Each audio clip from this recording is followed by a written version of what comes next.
అదే RTV app వార్తల్ని క్షణాల్లో చదివే అవకాశం ఉంటుంది. ఒక న్యూస్ పేపర్, ఒక టెలివిజన్ ఛానల్ మీ చేతుల్లో ఎప్పుడూ ఉంటాయి. मिनिस्टर की गद्दी पे बैठा रेवंत रेड्डी ये किसके लिए काम कर रहा?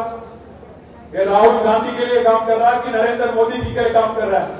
आप एक मिनट के लिए सोचिए, आप सोचिए, गौर करिए क्या हो रहा है ऊपर। राहुल गांधी कहीं ऊपर चल रहे हैं वहां पे उत्तर प्रदेश में, झारखंड में। क्या बोल रहे राहुल गांधी ये बोलते हैं कि चौकीदार चोर है, चौकीदार चोर है। चौकीदार टेबल रेवंत गांधी चौकीदार चोर है नहीं राहुल गांधी अंटाడు. మోడీ దొంగ అంటాడు రాహుల్ గాంధీ. నేను అంటలేకపోయి రాహుల్ గాంధీ అంటాడు. రాహుల్ గాంధీ ఏమో చౌకీదార్ చోర్ హై అంటాడు. రేవంత్ రెడ్డి ఏమంటాడు ఇంద్రవెల్లికి వచ్చి ये चोर नहीं है, हमारे बड़े भाई है। नरेंद्र मोदी आदिलाबाद में इंद्रवैली में हमारे बड़े भाई है, चोर नहीं है, बहुत अच्छे इंसान है हमारे बड़े भाई। अदे विधंगा రాహుల్ గాంధీ ఏమో అక్కడ అంటాడు అదాని ఫ్రాడ్ హై అంటాడు, అదాని పచ్చి మోసగాడు అంటాడు. రేవంత్ రెడ్డి ఏమంటాడు अदानी फ्रॉड नहीं है, अदानी हमारे फ्रेंड है, बहुत अच्छे दोस्त है, हम गले मिलते हैं, अलग बलय करते हैं और अदानी के इन्वेस्टमेंट तेलंगाना में वेलकम करते हैं। ఇది రేవంత్ రెడ్డి. राहुल गांधी अंटाడు गुजरात मॉडल फेक मॉडल है, बकवास मॉडल है, वहां पे कुछ काम नहीं हुआ, गुजरात एक गोलमाल है, राहुल गांधी अंटाడు. रेवंत रेड्डी ఏమంటాడు आदिलाबाद ला नहीं तेलंगाना मॉडल ठीक नहीं है, हम भी जाएंगे गुजरात मॉडल के रास्ते पे, మేము కూడా గుజరాత్ మోడల్ నే పోతామని చెప్పి రేవంత్ రెడ్డి మాట్లాడతాడు. రాహుల్ గాంधी ఢిల్లీలో అంటాడు लिकर स्कैम नहीं है, कुछ नहीं है, अरविंद केजरीवाल को गिरफ्तार करना नाइंसाफी है, అన్యాయం, लिकर स्कैम లేదు, మన్ను లేదు, అరవింద్ కేజ్రీవాల్ లోపలేసుడు అన్యాయమని రాహుల్ గాంధీ స్పీచ్ కొడతాడు.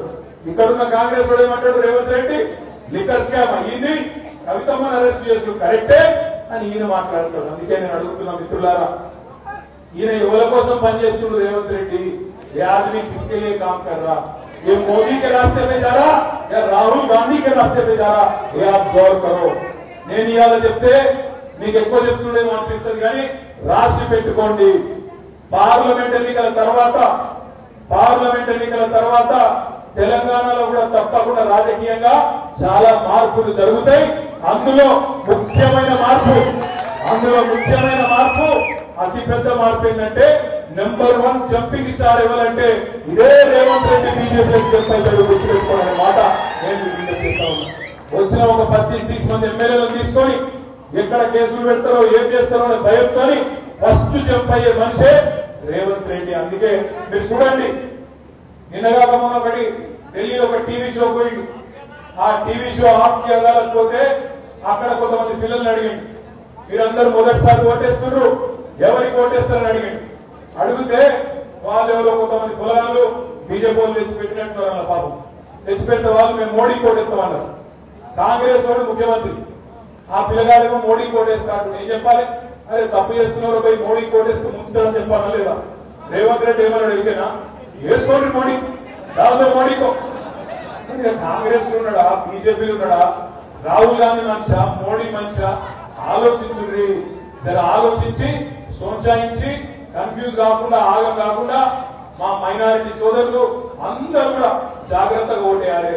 ఇదే ఫాల్తుగాలు కాంగ్రెస్ వాళ్ళు ఏమన్నారు అసెంబ్లీ ఎలక్షన్ అప్పుడు? బీజేపీ బీఆర్ఎస్ ఒకటే,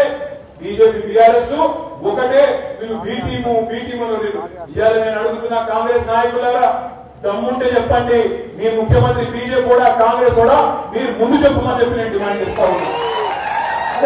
మీరు ముందు చెప్పండి.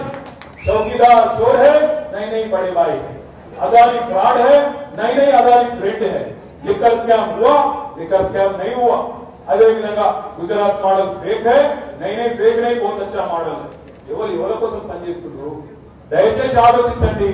అనవసరంగా ఆదిలాబాద్ పార్లమెంట్ లో ఒక్క ఓటు కాంగ్రెస్ పార్టీకి వేసిన మా మైనారిటీ సోదరులు లాభం జరిగేది భారతీయ జనతా పార్టీకి అనే మాట గుర్తుపెట్టుకోవాలని బీజేపీ బీటీ మండలి కొంతమంది బేవకూఫాలు.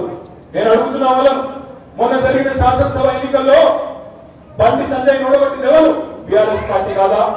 కోరుట్లలో ధర్మపురి అరవింద్ ఓడగొట్టింది ఎవరు? టీఆర్ఎస్ పార్టీ కాదా? ఈటెల రాజేందర్ గజ్వేల్లో ఓడగొట్టింది ఎవరు? టీఆర్ఎస్ పార్టీ కాదా? అదే ఈటెల రాజేందర్ హుజూరాబాద్ ఓడగొట్టింది ఎవరు? టీఆర్ఎస్ కాదా? బోధులో మా తమ్ముడు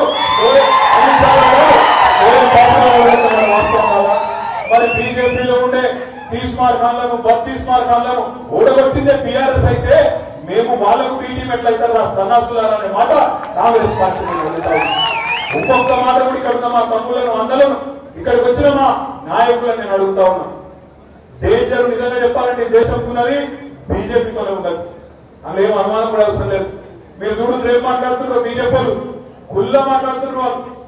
ఉత్తరప్రదేశ్ లో ఒక ఎంపీ, కర్ణాటకలో మరొక ఎంపీ, మధ్యప్రదేశ్ లో మరొక బీజేపీ క్యాండిడేట్ ఓపెన్ గా స్పీచ్లలో చెప్తున్నారు మాకు రేపటి రోజున 3/2 మెజారిటీ వస్తే రాజ్యాంగమే మార్చేస్తాం, రిజర్వేషన్లు తీసేస్తాం, ఎస్సీ ఎస్టీల రిజర్వేషన్లు అనేవి తీసి పారేస్తామని చెప్పి ఇలా భారతీయ జనతా పార్టీ చెప్తున్నది.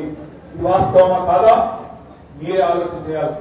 భారతీయ జనతా పార్టీ అలా కుల్లా చెప్తున్నది వాళ్ళ అభ్యర్థులు రాజ్యాంగం మారుస్తాం, రిజర్వేషన్లు తీస్తాం, ఎస్సీ ఎస్టీల రిజర్వేషన్లు కూడా మరొకసారి భారతీయ జనతా పార్టీ కేంద్రంలో అధికారంలోకి వస్తే ఎస్సీ ఎస్టీ రిజర్వేషన్లు కూడా మాయమయ్యే పరిస్థితి ఉన్నమాట కూడా మా ఎస్సీ సోదరులు ఎస్టీ సోదరులు దయచేసి జాగ్రత్తగా ఆలోచించాలని చెప్పి నేను కోరుతాను. నేనేదో వాళ్ళ మీద అక్కస్తో చెప్తలేను, వాళ్ళ మీద కోపంతో చెప్తలేను. మీరు చూడండి ఏం జరుగుతుందో. భారతీయ జనతా పార్టీ ప్రభుత్వం కేంద్రంలో అధికారంలోకి వచ్చిన తర్వాత కొత్త కార్యక్రమం స్టార్ట్ చేసింది. మొదలు డిజిటల్ ఇండియా అన్నారు, ఏమైందో ఎవరికి తెలియదు. తర్వాత మేక్ ఇన్ ఇండియా అన్నారు, తర్వాత ఫిట్ ఇండియా అన్నారు, ఫిట్ ఇండియా అన్నారు, స్టార్ట్అప్ ఇండియా అన్నారు, స్టాండప్ ఇండియా అన్నారు. అవి ఏమైనా ఎవరికి తెలియదు. కొత్త ప్రోగ్రామ్ చాలు చేసిండ్రు, బేచో ఇండియా. మరిన్ని వీడియోస్ కోసం ఛానల్ ని సబ్స్క్రైబ్ చేయండి, లేటెస్ట్ అప్డేట్స్ కోసం వాట్సాప్ ఛానల్ ని ఫాలో చేయండి అండ్ లింక్ డిస్క్రిప్షన్ లో ఉంది.